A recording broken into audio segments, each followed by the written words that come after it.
Hi, and we're going to look at Psalms 19 today. It's a simple song, but it's very beautiful. It is not one of the Psalms that we've looked at that have begun with iniquity and end with the righteousness of God, where he's calling out to God. This one is a nice pastoral. It's like sitting on a hillside looking up into the sky. The heavens declare the glory of God, and the firmament showeth his handiwork. Day and night uttering speech, and night unto night showing knowledge. The idea that here's a man who's been out in the fields for days and nights and really stops to look around and sees the wonder of what God has created. There is no speech nor language where the voice is not heard. The line has gone out through all the earth, and the words to the end of the world. In them he set a tabernacle for the sun. The idea of getting out there, staying all night, and then watching the sun rise in the morning, like a man coming out of a tabernacle. Where the bridegroom, it's like a bridegroom coming out of his chambers and rejoices like a strong man running a race. The imagery here is strong and it's passionate for God. This is one of the reasons why he is known as a man who is the apple of God's eye. This is the man that God would use as an example of what Messiah would be. He from the line of David. You're the son of David. You're like David. You're the apple of my eye. You're cherished. You're my delight. He says, the fear of the Lord is clean, enduring forever. The judgments of the Lord are true and righteous. They are to be desired. Are they more than gold? Yeah, more than fine gold, sweeter than honey in the honeycomb. Again, the imagery here, where he's pulling upon things in nature. I do like at the very end where he says, keep thy servant from presumptuous sins. Let them not have dominion over him, that I might be upright and I might be innocent from the great transgressions. Let the words of my mouth and the meditation of my heart be acceptable in thy sight, O Lord, my strength and my redeemer. Sometimes we as Christians, we want to be good for goodness sakes or good for our witness, but he's wanting to be good for God. And so he's wanting to keep away even from the presumptuous sins, from the little sins, from the stuff that maybe, don't seem that bad. But he wants to see as pure and clean as he can. Not that he is justifiable to God, but that he's already been justified by God. So it's a very beautiful psalm, Psalm 19. The heavens declare the glory of God. When we go back to, we're at Genesis 37, and this is, we're talking about Jacob. Now, we're talking about Joseph, so Jacob's son through Rachel, that Jacob has dwelled in Canaan, and he's lived there, and Joseph was 17 years old, and he lived among his brothers, and his dad loved him, gave him a coat of many colors. We've heard the story. I won't go too deep into it. And his brothers started hating him more because his dad seemed to love him more. And he told them some dreams. He said, behold, I saw that we were all binding sheaves, and my sheaves stood upright, and all of your sheaves bowed down before me. And his brother said, will you indeed reign over us? Then he told him another dream. And he said that I saw the sun and the moon and 11 stars, and they made obseisance to me. They bowed before me. He told it to his father and to his brethren, and his father rebuked him. What is this dream that thou hast dreamed? Am I and my son and my brethren indeed come to bow down before thee? And the brethren envied him, but his father observed the saying. The idea that he was sharing these dreams that they would bow before him. So the brothers had gone off to take some sheep out into the field, and he sends Joseph out to see his brothers and see what they're doing. And he goes, and he may have traveled a good 20 miles to get to where they were. And when he gets there, the brothers decide that they're going to get rid of him. First, they decide to kill him. Then they decide, no. Reuben steps in and says, no, let's not kill him. We'll pretend that he's dead. We'll take this coat and wrap it in blood of a lamb or something, which is ironic. And then he threw him into a pit. And you get the idea when he was in this pit that he was screaming and yelling. And I mean, he's 17 years old. He's still kind of a kid. And his brothers that are supposed to have loved him have thrown him into this pit. Reuben's plan was to go and rescue him. Reuben was the oldest son. He would have been probably closer to 30 by this time. But the other boys had decided, but before Reuben could have his plan go through, some Ishmaelites were coming through on their way, and they sold Joseph to the Ishmaelites. They sold him into slavery. And Reuben returned and to the pit, and behold, Joseph was not there. And they returned unto his brethren and said, the child is not there, and whither shall I go? And they took Joseph's blood and killed the kid of the goats. Okay, it was goat's blood. And dipped the coat into the blood. And they put the coat of many colors and brought it before their father. Now, this is kind of cruel. Here's a man who loves the son, and they're going to push this con on. And if they push this con on, they've got to see it through. You've got, 11 guys here going to stand in conspiracy and know the truth about what happened and keep silent for years. And they watched their dad, Jacob, rent his clothes and put sackcloth upon his loins and mourn for many days. You're watching this man going through mourning, something that you've caused, and you're doing this. I mean, there's a real hard-heartedness that we're seeing in this sons of Israel right here. And he rent his clothes and mourned for many days, and all the sons and daughters rose to comfort him, but he would not. I will go down to my grave unto my son mourning. And the Midianites sold him to a fellow named Potiphar, an officer of Pharaoh's and a captain of the guard. Now, so God is placing Joseph in a very strategic place in Egypt.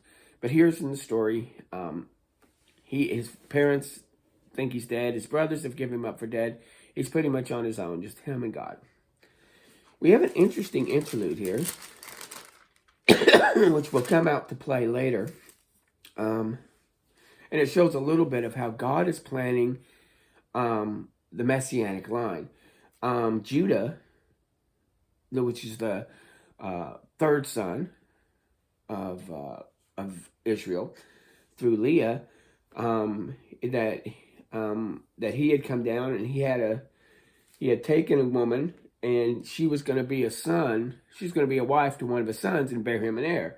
So first he had covenanted her to his first son, but died. And then he covenanted his son to Onan, his second son, but Onan died. And then Judah was going to save him for his third son so that he might sire a son.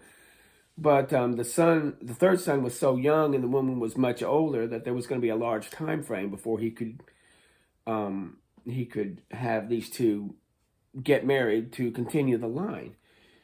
And Onan was the one that did not want to pass on seed. His brother had died, and he didn't want to pass on seed in his brother's name. He wanted seed of his own.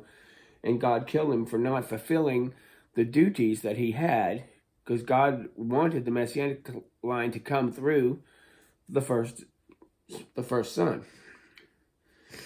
And then Judah said to Tamar, his daughter-in-law, remain a widow at thy father's house till Selah, my son, is grown, lest peradventure. And Tamar went down. And in the process of time, the daughter of Shua, Judah's wife, died. And Judah was comforted and went up unto his sheep shears at Timnah, he and his brother and his friend Hirah the Adumalite. And it was and he told Tamar, saying, behold, thy father goes up to Timnah. Now, there's an interesting cultural thing here that I'm not really understanding, because we're looking back, again, 2,000 years.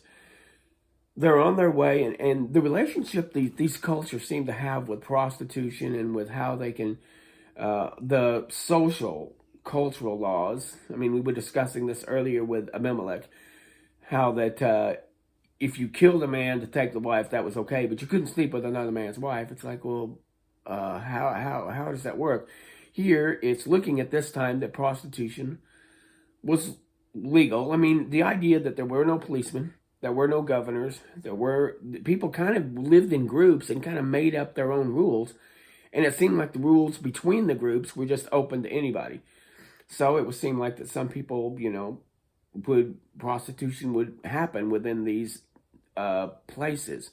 Again, we think in governments and we think in larger bodies of governing structures. Here it was little bitty groups making their own little laws. So prostitution was allowed. He was upset by the death of his wife. So he saw this woman sitting by the road. Now, Tamar didn't want to wait for Selah. So she decides to go, and she dresses up as a prostitute. She covers her face. She sits in the way. And as he comes along, he asks her what her hire would be. So she said that the hire would be your staff, and I think there was a signet ring and some bracelets. So he gave it to her, and therefore the business contract was taken care of.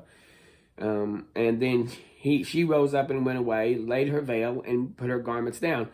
Judah was going to send a kid to her. That was the pledge, that he would get his stuff back. So she was holding his stuff till he sent her a kid to pay for the axe. So he sends it by a friend of hers, but they can't find who the woman was. And then they ask around and say, well, where's the prostitute that's sitting by the way? And they said, we don't know of any prostitutes that are sitting in the way. And then friend of his brought it back to Judah and told Judah, I can't find her. And Judah's like, well, I guess that's that. Later on, it's come to find out that Tamar, they're saying, is playing the harlot. And now she's pregnant, and they get all upset about it. And they bring her in, and when she was brought forth, she looked at her father-in-law, saying, by the man of whom these is, I am with child. Discern, I pray thee. And she brings out the signet ring and the bracelets and the staff. And Judah acknowledges and says, you are more righteous than I, because I gave her not to Selah my son. Oh, I forgot that little part. He gives Selah to another woman, or another woman to her. So he is not fulfilling his obligation to Tamar. See, Tamar had actually wed had not gotten pregnant. So she was already in the family. He was known as her father-in-law. And so he had not fulfilled his covenant promise to her that he would give her to Selah. Instead, he gave another woman to Selah. So she was going to be without. And so she does this thing with the prostitute. And now she's pregnant by his child. And she says that she is more righteous than I, because I gave her not to Selah my son. And it came to pass at the time to travail, there were twins in her womb. And she travailed, and so she had twins. One was named Perez, and the other one was named Zerah. Now, if you look at Matthew 1, you'll mention that Judah, Tamar, Perez, and Zerah are mentioned in Matthew 1. I'm going to look back and see if Zerah is there. But anyway, Perez is mentioned there. And once again, God is moving for the Messianic line. And we're seeing two things happening at one time, is where I'm trying to go with this. You see the promise, and then you see also the Messianic line. He gave the promise to Abraham, Isaac, Jacob, and then you're going to have Jacob start handing the promises down later on to his sons. And at the same time, he's holding a line pure. It's from Abraham, Isaac, Jacob, and now because the first son had been with the concubine, and the next two sons had participated in what happened at Shechem, Judah was next in line for the Messianic line. And he's wanting to push this through Judah. And we'll see that Jesus is called the Lion of the tribe of Judah. So we see that here, and it goes through Tamar, Perez, and then on we go. So we see a connection here. Some of these stories aren't here just to be filler or to pass time, but they're showing how God is very carefully holding on to two things at one time. He's holding on to the promise, and he's holding on to the Messianic line, and both of these will come together as Jesus. So we get caught up in our cultural prostitution's bad. Prostitution's bad. Yes, I agree, prostitution is bad. But when we're looking at this culture, remember, you got to take yourself out of our 21st century mindset and put it there where there's no one telling people how to run their household. One group can be running with good, strong laws. Another group can be hateful and mean and violent.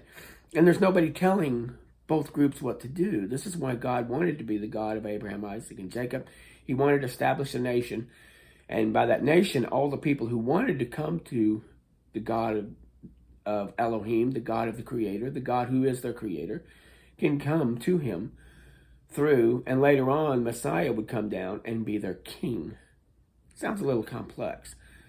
But right now, the simple thing is that to hold on to these two things, we're fighting back and forth. We want to make sure the promise goes through. We want to make sure that the Messianic line is going straight along. So anyway, that is 37 and 38. I find it real interesting. Thank you. Have a good day.